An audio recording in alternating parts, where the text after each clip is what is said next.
qodobka labaad saddexdaan gobol jubba lagama maamulo buntland lagama maamulo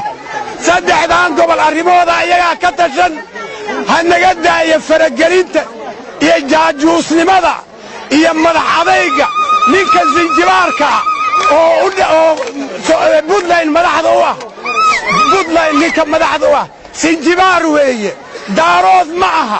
harti ma aha soomaali ma aha waxaa weeye sinjibaar weeye luquntiisa intaad aragtay leegta caqli ma laga sugaaya ninka luquntiisa intaad leegtahay hana faraha kala baxo arrimaha saddexdaan gobol gacantaha kala baxo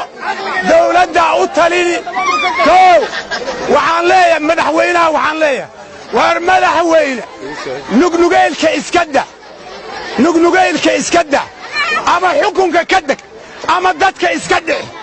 soomaali mareexaan waxaan ahayn oo wadani ah waa la waaya soomaali mareexaan maya ma yeelahayo waxaa la leeyahay axmed diiriyaba waryaa iga aamus axmed diiriyaba wuxuu lahaa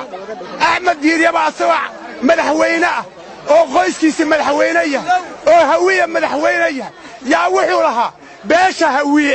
beesha hawiye afhayeenkeedaan ahay buu lahaa ma xishoonayno wax badan baan aamusna ma yeelayno madaxweyne ama dadka iska dhixi kuwii badda gataa jooga kuwii dalka gataa jooga kuwii dagaalka ridaa jooga gabal iyo kawaa xirmooyinkii shidaalka ahaa waa la diida dayntii waa la cafiya dadkii waa la soo furfura maxaabiista ahaa war wanaaggaasoo dhan lama arko askartii lacag baa la siiye xildhibaanadii lacag baa la siiye awalna ma qaadan jirin war waxaasoo dhan ma muuqato war tuugta afmiishaariinta ah dalka ka qabo haddii kale isaga deg ha la gata waddanka waa qodobka kale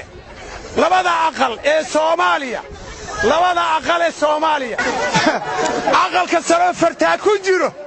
aqalka saroo fartaa ku jiro nacaladu ha ku dhacdo